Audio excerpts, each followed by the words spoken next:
पिछले एपिसोड में देखा कि जियोयान अपनी सभी पपेट को रिफाइन कर रहा था, साथ ही वो अपनी पावर को बढ़ा रहा था, जिससे उसकी पावर अब 5 स्टार फाइट वेनरेट रियल्म में पहुंच गई। साथ ही हेमनली अर्थ पपेट के सारे क्रैक्स भी भर गए थे और उसके पास कई सारी पावरफुल पपेट हो चुकी थी, जिससे वो 9th तियानजुन का भी आसानी से सामना कर सकता था। तभी उसे तालाब के नीचे से तेज फ्लक्चुएशन महसूस हुए और एक ओल्ड मैन के पीछे कई सारे थंडरबोल्ट मॉन्स्टर्स बाहर निकल आए थे, जो ओल्ड मैन को मारना चाहते थे। इसलिए ओल्ड मैन ने उन सभी को जियोयान के पीछे लगा दिया था, पर जियोयान की स्पीड तेज होने से वो कुछ ही समय में बाहर निकल आया। ओल्ड मैन ने जियोयान को मदद करने को कहा ताकि वो थंडरबोल्ट मॉन्स्टर से निपट सके, पर जियोयान को एहसास हो गया था कि उसके इरादे नेक नहीं है, इसीलिए वो हे किंग के साथ वहाँ से निकल चुका था। जियन अभी भी ड्रैगन फिनिश ओरिजिन फ्रूट की बची हुई एनर्जी को रिफाइन करने में लगी हुई थी और वो जल्दी जागने वाली नहीं थी, इसीलिए जियोयान फॉलिंग स्टार पवेलियन में आ गया, जहाँ याओ लाओ उसका इंतजार कर रहे थे और उन्होंने बताया कि मुझे डेमोनिक लोटस हार्ट फ्लेम, जिसे प्यूरिफाइंग लोटस डीमन फ्लेम भी कहा जाता है, उसकी जानकारी मिली है। जियोयान इससे काफी खुश हो गया और पूछता है कि क्या आपको प्योर लोटस डीमन फ्लेम के मैप का आखिरी टुकड़ा भी याद लग गया। याओ लाओ निराश हुए कहते हैं कि इतना आसान नहीं है, मुझे अभी सिर्फ प्योर लोटस डीमन फ्लेम के लास्ट रेमनेंट की सिर्फ इन्फॉर्मेशन मिली है कि वो इस बार के स्पेशल स्पेस ट्रेड फेयर यानी अंतरिक्ष मेले में दिखाई देगा। जियोयान ने आज से पहले इस अंतरिक्ष व्यापार मेले के बारे में नहीं सुना होता, जिससे वो थोड़ा हैरान रह गया। याओ लाओ बताते हैं कि इस स्पेस ट्रेड फेयर में हर बार कई सारे दुर्लभ खजाने दिखाई देते हैं, इसीलिए मैंने डिसाइड किया है कि मैं इस मेले में पार्टिसिपेट करूंगा, क्योंकि बाकी सभी पार्टिसिपेंट भी डोक्यो कॉन्टिनेंट के टॉप नॉच वॉरियर होंगे। जियोयान पूछता है कि स्पेस ट्रेड फेयर को आने में कितना समय बचा हुआ है। वो बताते हैं कि इसमें 1 साल से भी कम समय बचा है और इस पीरियड के दौरान तुम्हें अपने मास्टर के कुछ इम्पोर्टेंट टास्क को पूरा करना होगा। और वो अपने पास से एक इनविटेशन कार्ड निकाल कर बताते हैं कि जल्दी एशियन क्लैन की coming of age ceremony competition शुरू होने वाला है, जिसमें सभी प्राचीन कबीलों के टैलेंटेड डिसिबल हिस्सा लेंगे। इसीलिए मैं चाहता हूँ कि इस कंपटीशन में तुम हमारे फॉलिंग स्टार पवेलियन का प्रतिनिधित्व करो। जियोयान ये सुनकर खुश हो गया, क्योंकि प्राचीन कबीलों में एशियन गो क्लैन भी शामिल था, जिसकी गो जूनर मेंबर थी। वो कहता है कि क्या प्राचीन कबीलों की सभी 8 फैमिलीज में से हमारा फॉलिंग स्टार पवेलियन भी एक है। तो हमें जवाब देते हैं और बताते हैं कि ऑल ऑफ सोल्स भी अब हम पर नजर बनाए हुए हैं, इसीलिए एक मास्टर के रूप में मुझे अब इस फॉलिंग स्टार पवेलियन में ही रहना होगा। जियोयान इस कंपटीशन में जाने के लिए काफी एक्साइटेड था, इसीलिए वो उस इनविटेशन कार्ड को लेकर कहता है कि मैं इस एशियन वर्ल्ड में जरूर जाऊंगा और मास्टर आपके इस फॉलिंग स्टार पवेलियन के मिशन को पूरा करूंगा। उसे जूनियर की याद आने लगती है, क्योंकि बचपन से ही वो साथ रहे, पर अब वो साथ नहीं थे, पर उन्होंने एक दूसरे से वादा किया था कि वो दोबारा जरूर मिलेंगे। और जियोयान ने भी उसे कहा था कि मैं एक दिन तुम्हें ढूंढते हुए प्राचीन गो क्लैन में जरूर आऊंगा, और अब वो वक्त आ चुका है। मास्टर कहते हैं कि तुम काफी ज्यादा भावुक हो चुके हो। फेंग जियान बोलते हैं कि सभी 8 एशियन ट्राइब के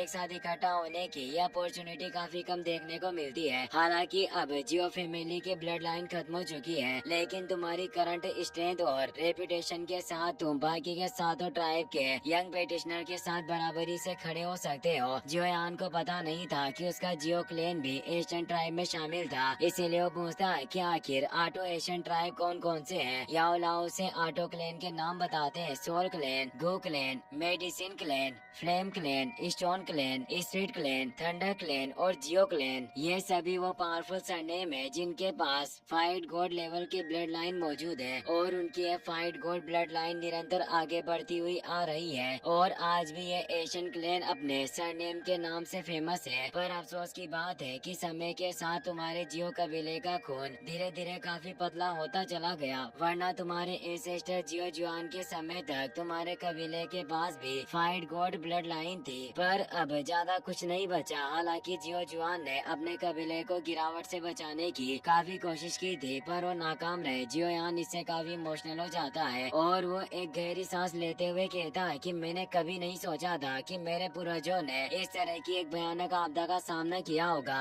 जिससे वो एक एशियन सेक्ट से मामूली सेक्ट बनकर रह गए। पर इससे कोई फर्क नहीं पड़ता, क्योंकि जिंदगी में अगर मगर नहीं होता, जो हो चुका है उसे बदला नहीं जा सकता। सुनने में ही ये फाइट गॉड गोड ब्लड लाइन काफी आकर्षक लगती है, पर भले ही मेरे पास ये ना हो, फिर भी मुझे कोई खेद नहीं। रास्ते में उतार चढ़ाव आते रहते हैं, पर इसका मतलब ये नहीं कि हम आगे बढ़ना छोड़ दें और मैं अपना भाग्य खुद लिखूंगा। मैं खुद को काफी भाग्यशाली मानता हूँ कि मैं इतने सारे लोगों से मिल पाया और आगे बढ़ते हुए मैं और भी ज्यादा पावरफुल लोगों को जान सकता हूँ। जूनर ने मेरा बचपन से ही साथ दिया, मुझे घने कोहरे से बाहर निकाला। मेडुसा ने भी मेरी हर पल मदद की और मेरे लिए कई सारे बलिदान दिए। साथ ही लिटिल फेरी डॉक्टर भी उसके लिए सबको सेक्रीफाइस करने को तैयार थी, जिससे वो खुश था कि उसने अपनी जिंदगी में काफी कुछ हासिल किया है और वो उन सभी की मदद के लिए खुद को आभारी मानता है, क्योंकि हर पल कठोरता से आगे बढ़ने पर ही आज वो इतना ज्यादा सॉलिड और शक्तिशाली बन पाया, जिससे अब कोई उसके वजूद को मिटा नहीं सकता। मुझे विश्वास है कि मैं बिना फाइट गोल्ड ब्लड लाइन के भी निश्चित रूप से जियो फैमिली को लीड करूंगा और अपनी फैमिली को पहले से ज्यादा और ऊंचाइयों पर लेकर जाऊंगा। जियोयान के इस विश्वास को देखकर याओ लाओ भी खुश होते हैं और कहते हैं कि इस दुनिया में वाकई तुम काफी बहादुर हो, इसीलिए दुनिया ही खुद तुम्हारे आगे बढ़ने का रास्ता बन रही है। बस तुम्हें निडर बने रहना होगा। कई लोग हार मानकर खुद को एक जगह पर ही रोक लेते हैं, पर तुम अपने आप को तेजी और बहादुरी से हमेशा आगे बढ़ाते रहना, क्योंकि भाग्य की वजह से हम यहाँ आए और हमें मिलाया गया था। फेंग जियान कहते हैं कि वाकई तुम मास्टर और डिसिबल के बीच काफी गहरा रिश्ता है। और जियोयान, क्या तुम जानते हो कि तुम्हारे मास्टर भी 8 प्राचीन कबीलों में से एक है? जियोयान हैरान रह गया और पूछता है कि मास्टर, क्या आपका जन्म 8 एशियन ट्राइब में से एक में हुआ था? याओ लाओ बताते हैं कि मैं मेडिसिन क्लेन से हूँ, पर मैं याओ ट्राइब के द्वारा एक छोड़ी गई जनजाति का सिर्फ एक सदस्य हूँ। ये सभी काफी पुरानी बातें हैं। भविष्य में अगर मौका मिला तो मैं तुम्हें इसके बारे में और ज्यादा विस्तार से बताऊंगा। साथ ही मैंने लिटिल फेरी डॉक्टर को एशियन टॉम पर भेजा था ताकि वो सीख पाए कि उसकी बॉडी में मौजूद वो फुल पॉइजन एनर्जी को कैसे पूरी तरीके से कंट्रोल किया जाए।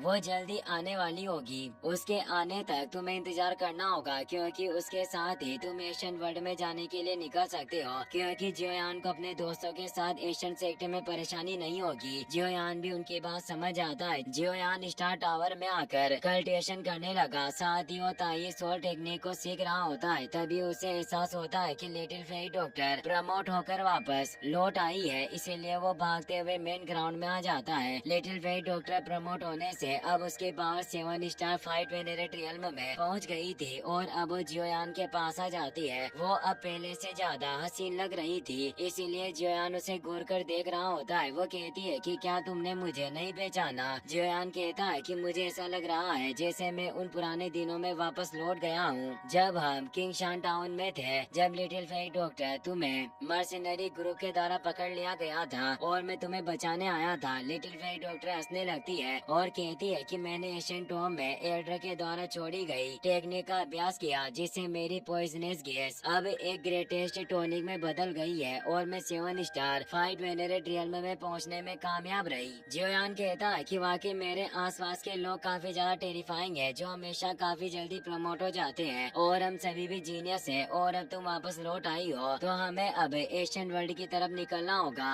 और अब जियोयान एल्डर तियानुओ, लिटिल फेरी डॉक्टर और किंगलिन के साथ वहाँ से निकल जाता है। वहीं अब हम एशियन गो क्लेन का सीन देखते हैं, जहाँ जूनर काफी महीनों से एकांत में कल्टिवेशन कर रही होती है, जिससे अब उसकी पावर काफी बढ़ गई थी। अब वहाँ पर ओल्ड मिंग आ जाते हैं, जो जूनर को बताते हैं कि मिस मास्टर जियोयान ने ईस्टर्न रीजन में प्रवेश कर लिया है और वो जल्दी हमारे क्लेन में पहुँच जाएंगे। जूनर भी अपनी आंखें खोल लेती है और कहती है कि मैं काफी दिनों से एकांत में प्रैक्टिस कर रही थी, इसीलिए मैं बाहरी दुनिया के बारे में बहुत कम जानती हूँ। इसीलिए मुझे बताएं कि क्या जियोयान ठीक है और उसकी प्रोग्रेस कैसी चल रही है। ओल्ड मिंग बोलते हैं कि आप शायद ना जानते हो, पर अब यंग मास्टर जियोयान पूरे सेंट्रल प्लेन्स में काफी फेमस हो गए हैं। उनकी power 5 star fight venerate realm में पहुंच गई है और उन्होंने अपने मास्टर को भी रेस्क्यू कर लिया। और अब जियोयान की पावर इतनी टेरिफाइंग हो गई कि मेरे जैसा ओल्ड मैन भी उनके बराबरी नहीं कर सकता। जूनर को जियोयान की याद आ रही थी, इसीलिए वो उसके दिए हेयर पिन को हमेशा अपने पास रखती।